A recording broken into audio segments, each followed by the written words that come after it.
இன்னைக்கு நம்ம பார்க்க போறது மகர ராசி.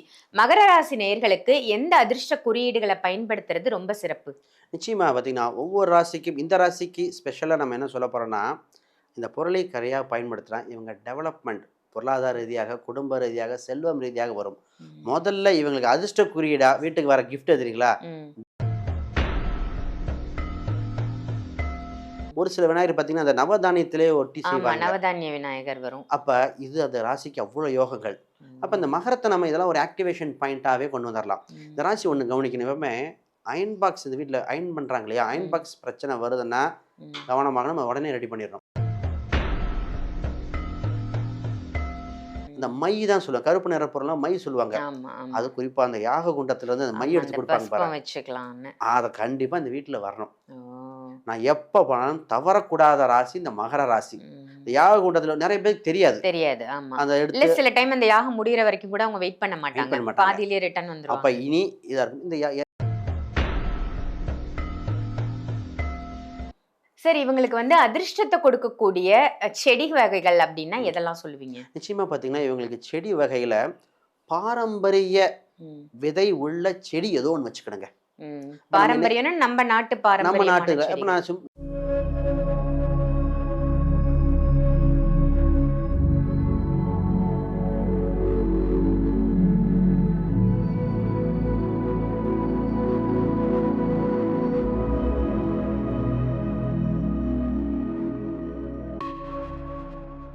ஆன்மீக பரிகார நேயர்கள் அனைவருக்கும் அன்பான வணக்கங்கள். இன்னைக்கு நம்ம யார சந்திக்க வந்திருக்கோம் அப்படின்னு பாத்தீங்கன்னா, அஸ்ட்ராலஜர், நியூமராலஜர் ஸ்ரீ சுபம் விஜயகுமார் ஐயாவை தான் சந்திக்க வந்திருக்கோம். ஒரு சூப்பரான டாபிக்கோட தாங்க வந்திருக்கேன். என்ன அப்படின்னா, ஒவ்வொரு ராசிக்காரர்களுக்கும் நல்ல ஒரு அதிர்ஷ்டம், நல்ல ஒரு லக்கு கிடைக்க போகுது அப்படின்னா, உங்க வீட்ல ஏதாவது ஒரு ஜீவராசி உங்களுக்கு அதை உணர்த்தும். அப்படி இல்லைன்னா நீங்க வச்சிருக்கக்கூடிய பொருட்கள்லயே அதை உணர முடியும். அது என்னென்ன மாதிரியான விஷயங்கள், இந்த கிரக நிலைகளை பொறுத்து உங்களுக்கு அதிர்ஷ்டம் தரக்கூடிய விஷயங்கள் என்ன தெரிஞ்சுக்கலாமா? சார் கிட்ட கேட்டு தெரிஞ்சுப்போம். வணக்கம் சார். வணக்கம் மேடம்.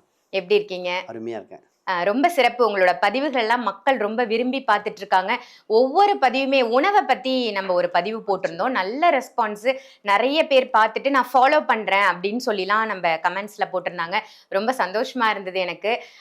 ரொம்ப அருமை சார். நீங்க கொடுக்கக்கூடிய ஒரு விஷயத்தை நம்ம கொடுத்தாலும் அதை உணர்வு பூர்வமா கொடுக்கணும். அதே மாதிரி மக்கள் கிட்ட போய் சேர்ற மாதிரியான விஷயங்களா கொடுக்கணும் அப்படின்னு நீங்க ரொம்ப தனித்தன்மையோட தனித்துவம் எடுத்து ஒவ்வொரு விஷயமும் பண்ணிட்டு இருக்கீங்க. ரொம்ப நல்லா இருக்கு. இப்ப இன்னைக்கான டாபிக் ஒவ்வொரு ராசிக்குமே நல்ல அதிர்ஷ்டத்தை கொடுக்கக்கூடிய ஒரு பொருள் இல்ல ஒரு ஜீவராசி. இந்த ஜீவராசி இந்த டைம்ல உங்களுக்கு இதை உணர்த்தும், உங்களுக்கு லக்கு வரப்போகுது அப்படின்னா என்னென்ன மாதிரி விஷயங்களை சார் சொல்லும்? நிச்சயமாக. பொதுவாக ஒவ்வொரு ராசி அடிப்படையிலும் இது தெரியும். முதல்ல ஒரு வீட்டுக்கு ஒரு பொருள் வருது அப்படின்னா, அதை குறிகாட்டுகிறது அர்த்தம். வீட்ல ஒரு பொருள் கோயில் ரீதியாக வரலாம். கோயில்லேருந்து வந்த பொருளா இருக்கலாம். ம். இல்லது ஒரு பசுமாடு வருது, காளமாடு வருது, இல்ல ஒரு புறா வருது, ஒரு சில வீட்டுக்கு வௌவால் வரும். இந்த மாரி ம். ஒவ்வொரு பொருளாக வரும். ஒரு சில சகுனமும் நிமிர்த்தும். ம். இப்ப ஒரு சிலர் பார்த்தீங்கன்னா, ஒரு திசையிலிருந்து ஒரு பறவையோ, ஒரு இதோ குறிகாட்டுற மாரி இருக்கும். அப்ப ஒவ்வொரு சின்ன சொல்ல வருதுன்னா, உங்களுக்கு நல்ல நேரம் வந்துருச்சுங்கம்பாங்க. ம். ஒருத்தர் வீட்டுக்கு போகும்போது நான் பார்க்கன்னா, வீட்டு பக்கத்துல ஒருத்தங்க செடி வளர்ந்துட்டு இருந்தது.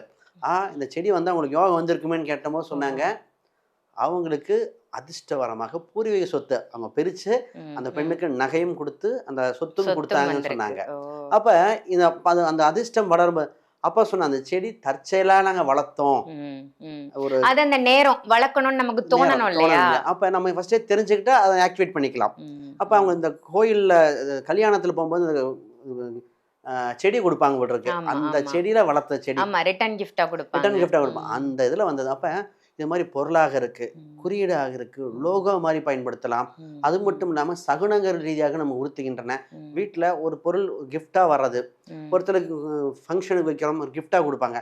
இது மாரி ஒவ்வொரு பொருளும் ஒரு அதிர்ஷ்டத்தை குடுக்கின்றன. வீட்ல வர பொருள் வைப்ரேஷன்னு சொல்லணும். ம். அது ம். பாசிட்டிவா இருந்தா ரொம்ப ஆக்டிவேட் பண்ணி, டெவலப் பண்ணி நிச்சயமா குடுத்துருங்க. Super, super. ரொம்ப அருமையா சொன்னீங்க. உங்க ராசிக்கான அந்த பாசிட்டிவான விஷயம் என்ன உங்க வீட்டுக்கு வரப்போகுது அப்படிங்கிறத நம்ம தொடர்ந்து ஒவ்வொரு ராசிக்குமா சொல்லிடலாம். இன்னைக்கு நம்ம பார்க்க போறது மகர ராசி. மகர ராசி நேயர்களுக்கு எந்த அதிர்ஷ்ட குறியீடுகளை பயன்படுத்துறது ரொம்ப சிறப்பு? நிச்சயமா பார்த்தீங்கன்னா, ஒவ்வொரு ராசிக்கும் இந்த ராசிக்கு ஸ்பெஷலா நம்ம என்ன சொல்ல போறோம்னா, இந்த பொருளை கரையா பயன்படுத்துனா, இவங்க டெவலப்மெண்ட் பொருளாதார ரீதியாக, குடும்ப ரீதியாக, செல்வம் ரீதியாக வரும். ம். முதல்ல இவங்களுக்கு அதிர்ஷ்ட குறியீடா வீட்டுக்கு வர கிஃப்ட் தெரியுங்களா? ம். Dry fruits. ஓ. ஒரு சில மட்டும் தான் கொடுப்பாங்க. வீட்டுக்கு ட்ரை ஃப்ரூட்ஸ் வந்ததும்பாங்க. ம். கருப்பு திராட்சை இது மாதிரிலாம். ம். அப்புறம் டேட்ஸ் சம்மந்தப்பட்டது வருதுனாலே ம். உங்களுக்கு ஒரு இம்ப்ரூவ்மெண்ட் ஆகுதுன்னு அர்த்தம். ஓகே. இது கிஃப்டாக வரலாம். இல்லை நம்ம பர்பஸாக நம்மளே ஆக்டிவேட் பண்ணக்கூடியது. ம். அதாவது இந்த ராசிக்கு நாம் இன்னொன்று சொல்லுவோம். ஒரு சிலர்லாம் பார்த்தீங்கன்னா நட்ஸ் ப்ராடக்ட் கொடுக்குற மாதிரி சொன்ன மாதிரி நிலக்கடலைன்னு சொல்லுவாங்களே அந்த பொருளும் செட் ஆகுது. நிறைய பேர் இந்த மரத்தால் ஆன ஒரு சிலையாக இருக்கலாம், இல்லை கல்லான ஒரு சிலை இந்த ராசிக்கு யோகம். இப்போ ஒருத்தர் கிஃப்டாக வருது, ஒருத்தர் விநாயகர் வந்திருக்க மரத்தால் ஆன விநாயகரை நாங்கள் வச்சுக்கங்க அப்படின்னேன். சார் கொடுத்துடாதீங்கன்னு. ஒரு சில விநாயகர் பார்த்தீங்கன்னா அந்த நவதானியத்திலே ஒட்டி செய்வாங்க. நவதானிய விநாயகர் வரும். அப்போ இது அந்த ராசிக்கு அவ்வளோ யோகங்கள். அப்போ இந்த மகரத்தை நம்ம இதெல்லாம் ஒரு ஆக்டிவேஷன் பாயிண்ட்டாகவே கொண்டு வந்துடலாம். இந்த ராசி ஒன்று கவனிக்கணும். எப்பவுமே அயன் பாக்ஸ் இந்த வீட்டில் அயன் பண்ணுறாங்க இல்லையா, அயன் பாக்ஸ் பிரச்சனை வருதுன்னா கவனமாக நம்ம உடனே ரெடி பண்ணிடணும். அந்த ஹீட் ஆகிற பொருட்கள், அயனு, ஹாட், ஓவன், வீட்டில் இந்த இன்னைக்கு தகுந்த மாதிரி இதெல்லாம் ரொம்ப ரொம்ப முக்கியம். இந்த ராசிக்கு ஒரு குறின்னா வீட்டு அருகில் சார் நான் வந்து அயன் பண்ணுற இதை வச்சுக்கிறேன், அயன் பண்ணுற கடை இஸ்திரி கடை வச்சுக்கிறேன்னா ஃபர்ஸ்ட் ஓகேன்னு சொல்லிடணும். ஏன்னா இந்த ராசிக்கு அந்த பக்கத்தில் என்னைக்கு அவங்க வராங்களோ அது இவங்களுக்கு அடுத்த ஒரு டெவலப்மெண்ட் பரிமாணத்தை கொடுத்துரும். இது அதிர்ஷ்டத்தை கொடுக்கக்கூடியதாக இருக்கும். ஒரு சில பார்த்தீங்கன்னா கருப்பு நிற பசு வரும். பசுல இந்த கலரு கலந்த மாதிரி கருப்பு நிற பசுவாக இருக்கலாம். ஒரு சில அந்த நாய் மாதிரி இருக்க கூட பிளாக் கலரில் இருக்கிறது. இந்த பிளாக் அந்த நிறம் வர்றதுல இந்த ராசிக்கு அவ்வளோ யோகமாக இருக்கும். பொதுவாக இந்த ராசிக்கு நான் எப்பவுமே என்ன சொல்லுவேன்னா, ஒரு கருப்பு நிற பொருட்கள் இல்லை காவல் தெய்வ கோயிலிருந்து வருது. இந்த மை தான் சொல்லுவாங்க. கருப்பு நிற பொருள்லாம் மை சொல்லுவாங்க. அது குறிப்பாக அந்த யாக குண்டத்துலேருந்து அந்த மை எடுத்து கொடுப்பாங்க பாருங்க. அதை கண்டிப்பாக இந்த வீட்டில் வரணும். நான் எப்போ போனாலும் தவறக்கூடாத ராசி இந்த மகர ராசி. இந்த யாக குண்டத்தில் நிறைய பேருக்கு தெரியாது. அந்த எடுத்து சில டைம் அந்த யாகம் முடிகிற வரைக்கும் கூட அவங்க வெயிட் பண்ண மாட்டாங்க. பாதியிலே ரிட்டர்ன் வந்துரும். அப்போ இனி இதாக இருக்கும். இந்த யாக வச்ச மை இந்த ராசிக்கு வெளிநாட்டு யோகம் உண்டு. ஃபாரினுக்கு நிறைய நாள் சொன்னாங்க யாக குண்டத்தில் இருந்த இதில் பண்ணுங்கண்ணா. சார் அதை விட்டுட்டேன் சார் அப்படின்னாங்க. அப்புறம் ஒரு வீட்டு கிரக பிரவேசத்தில் பண்ணும்போது நிச்சயமாக போய் அவங்க வச்சதுக்கு அப்புறம் அவ்வளோ டெவலப் ஆயிடுச்சு. சரி, இவங்களுக்கு வந்து அதிர்ஷ்டத்தை கொடுக்கக்கூடிய செடி வகைகள் அப்படின்னா எதெல்லாம் சொல்லுவீங்க? நிச்சயமா பார்த்தீங்கன்னா இவங்களுக்கு செடி வகையில பாரம்பரிய விதை உள்ள செடி ஏதோ ஒன்று வச்சுக்கிடுங்க. பாரம்பரியம்னா நம்ம நாட்டு பாரம்பரிய. இப்போ நான் சிம்பிளா என்ன சொல்லுவேன்னா, குதிரவாளி இந்த மாதிரி சும்மா ஒன்று போட்டு விடுங்க. இந்த விதைகள் இந்த செடிகள் ஏதோ கொஞ்சம் இந்த அதிர்ஷ்டம் கொடுக்கும் செடி வகைகள் அதில் பார்த்தீங்கன்னா நாட்டு விதை மூலம் வருகின்ற செடிகள் அனைத்தும் இருக்கும். ஹைபிரிட் இருக்கக்கூடாது. ஒரு தென்னை மரம் போனால் நாட்டு தென்னை மரமாக சொல்லுவேன். இந்த மாதிரி சின்ன செடி மாதிரி நவதானியத்தில் போட்டுட்டாலே இது வளர வளர சகல தோஷங்களும் போயிடும், யோகங்கள் நிச்சயமாக வர ஆரம்பிச்சிடும். இதெல்லாம் ஒரு இதாக இருக்கும். இதுக்கு சகுனம்னு ஒன்று இருக்குங்க. சகுனம் என்ன, நம்ம ஊர் குலதெய்வ கோயிலிருந்து ஒருத்தங்க வராங்க, அதுவே ஃபர்ஸ்ட் சகுனம். ஏதோ நல்லது வரப்போகுதுன்னா அது வீட்டு அருகில் இருக்க காவல் தெய்வங்கள் அந்த கோயிலுக்கு நன்கொடை கொடுக்கலாம், அது சம்மந்தப்பட்ட பொருள்கள் கொண்டு வரேன்னு சொல்கிறது. இது மாதிரி இது ஒரு மேக்சிமம் இந்த ராசிக்கு சார் நாங்கள் சிற்பம் செய்கிறோம், ஏன்னா கல் சிலைகள் யோகம்போம், சிற்பம் செய்கிறோம் சார் ஏதோ இது கொடுங்க.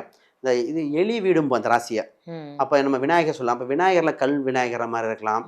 இது மாதிரி ஏதோ கல் சிலைகள் கோயில் கட்டுறதுக்கு ஏதோ ஒரு நிதி உதவி கொடுத்து அந்த மாதிரி கொடுத்துட்டாலே இந்த ராசிக்கு கம்ப்ளீட்டாக ஆக்டிவேஷன் ஆகி மிகப்பெரிய யோகத்தை கொடுத்துருங்க. சூப்பர் சார், ரொம்ப ஒரு அற்புதமான பதிவா மகர ராசிக்கு இன்னைக்கு நீங்க கொடுத்துருக்கீங்க. நன்றி. விஜயகுமார் சாரை நீங்க நேர்ல சந்திக்கணும் அப்படின்னு நினைச்சீங்கன்னா வீடியோல தெரியிற நம்பருக்கு கால் பண்ணி அப்பாயின்மெண்ட் வாங்கி நேர்ல ஜாதக ரீதியாகவும் ஜோதிட ரீதியாகவும் உங்களுக்கு இருக்கக்கூடிய சந்தேகங்களை கேட்டு தெரிஞ்சுக்கலாம். இல்ல ஆன்லைன் கன்சல்டேஷன் வேணும் அப்படின்னாலும் வீடியோல இருக்கிற நம்பருக்கு கால் பண்ணி அதையும் பயன்படுத்திக்கலாம். இதே மாதிரி வேற ஒரு நல்ல நிகழ்ச்சியில உங்க எல்லாரையும் சந்திக்கின்றேன். நன்றி, வணக்கம்.